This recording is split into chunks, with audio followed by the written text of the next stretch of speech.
In this video, I'm going to explain how to formulate the linear programming problem. The first step is we have to define the decision variables. Based on the number, we decide the decision variables.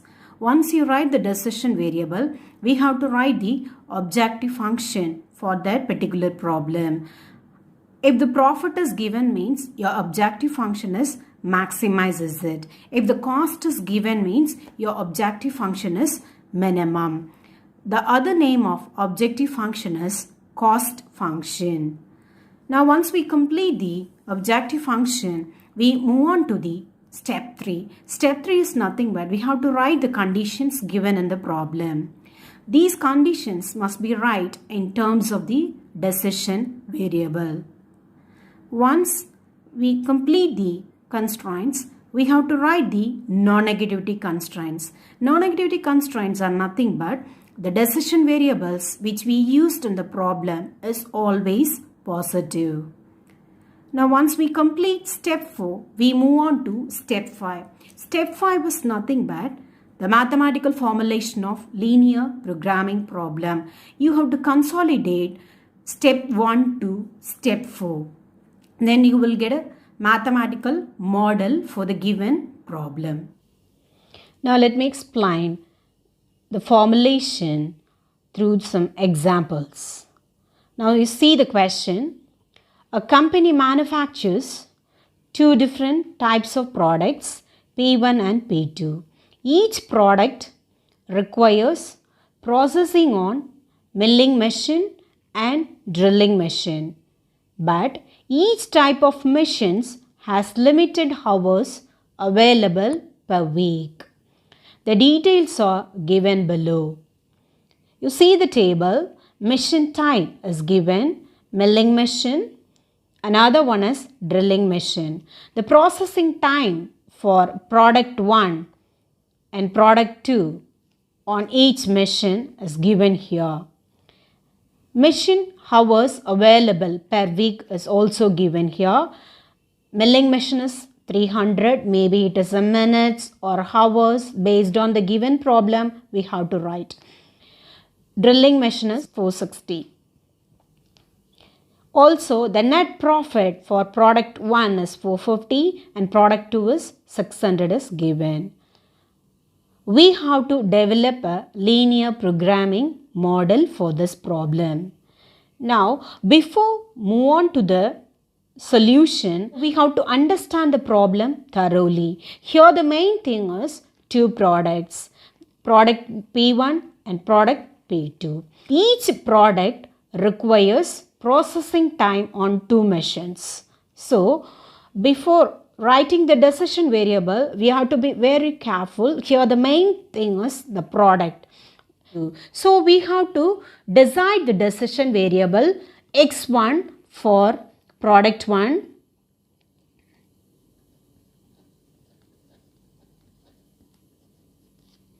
and x2 for product 2.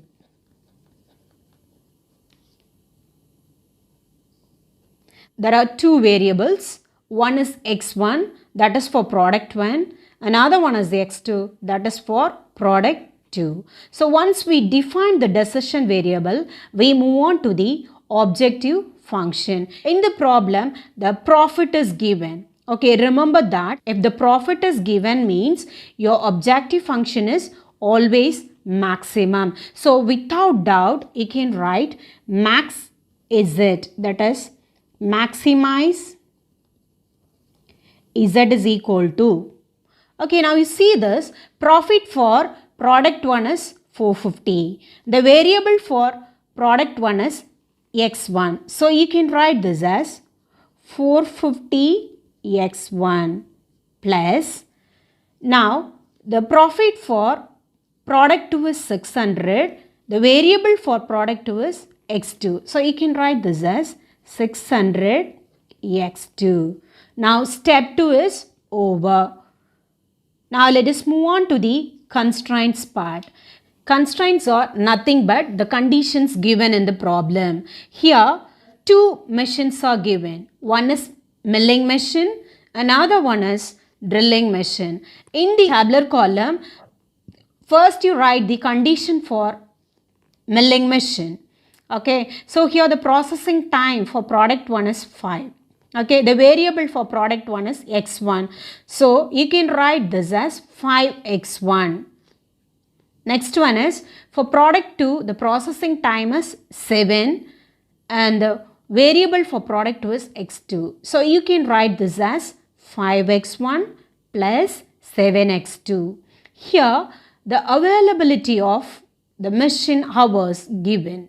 So this can be written as less than or equal to 300. So the available hours is 300, not more than that. So you can use the symbol less than or equal to. Now let me write the condition for milling machine. That is 5x1 plus 7x2 less than or equal to 300. Okay, similarly, we have to write the processing time on drilling machine. Now you see the tabular column. Drilling machine, processing time for product 1 is 6. Variable for product 1 is x1. So 6x1 plus the processing time for product 2 is 4 and the variable is x2. So 6x1 plus 4x2.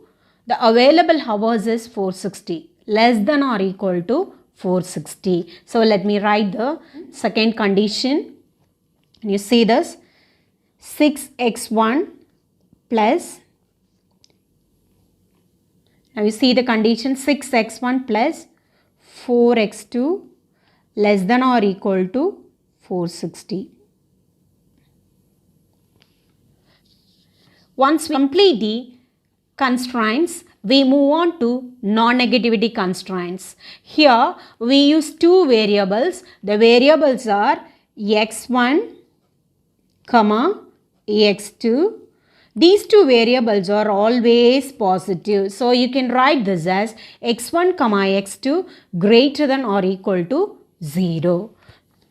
Step 5 is nothing but the consolidation of all the 4 steps. So let me write the mathematical model. Maximize z is equal to 450 x1 plus 600 x2. So I can write here maximize z is equal to 450 x1 plus 600 x2. Subject to, you have to use this word subject to some constraints. The constraints are 5x1 plus 7x2 less than or equal to 300. Now you see the second constraint 6x1 plus 4x2 less than or equal to 460. At last you have to write the non-negativity constraint x1, x2 greater than or equal to 0. Step 5 is nothing but the consolidation of all the 4 steps. Okay, let me repeat. Maximize z is equal to 450 x1 plus 600 x2 subject to the constraints 5x1 plus 7x2 less than or equal to 300, 6x1 plus 4x2 less than or equal to 460. And the non-negativity constraints x1, x2 is always positive. For clear understanding, let me explain one more problem. We see the problem. Consider the cargo loading problem where 5 items are to be loaded on a vessel. The weight and volume for each unit of the different items as well as their corresponding returns are tabulated. And you see the tabular column, items and the corresponding weight, volume and returns are given. The maximum cargo weight and volume are given as 112 and 109 respectively. It is required to determine the optimal cargo load such that the total return is maximized. Formulate the problem as LPP. So we have to frame the mathematical model for this problem. You see the tabular column, there are 5 items. So without doubt, you can write 5 decision variable. The decision variables are x1 for item 1, x2 for item 2, x3 for item 3 and x4 for item 4 and x5 for item 5. And you see this, there are 5 variables, 5 items are given, so we can define 5 decision variable. Now let us move on to the second step. Second step is write the objective function. How will you write the objective function? And you see the tabular column here, the return for each item is given. Okay, so surely your objective function is maximize the profit. So I can write the objective function max z or maximize z is equal to, and you see this, the returns for the first item is 4, the variable for the first item is x1, so 4x1 plus 7x2 plus 6x3 plus 5x4 plus 9x5. Let me write 4x1 plus 7x2 plus 6x3 plus 5x4 plus 9x5. The decision variable is over. Second step, write the objective function is over. Step 3 is we have to write the constraints in terms of decision variable. Now you see the tabular column. Okay, for each item, weight and volume is given. So we have to write the constraint for weight and constraint for volume. So let me write, and you see this, for weight is Wi. The condition is given here. For the first item, the weight is 5, and for the first item, the variable is x1. Second item, the weight is 8 and the variable is x2. Third item, weight is 3 and the variable is x3. The fourth item, the weight is 2 and the variable is x4. And the fifth item, the weight is 7 and the variable is x5. And you see this, in the question itself it is given that the maximum cargo weight and volume are given as 112 and 109 respectively. So the maximum is 112 only. So surely the inequality is less than or equal to 112. Similarly, we have to write the condition for volume. So volume can be written as Vi. Okay, and the volume for the first item is 1. The variable for the first item is x1. The volume for the second item is 8 and the variable for the second item is x2. The volume for the third item is 6. Variable for the third item is x3. The volume for the fourth item is 5 and the variable for the fourth item is x4. The volume for the fifth item is 4 and the variable for the fifth item is x5.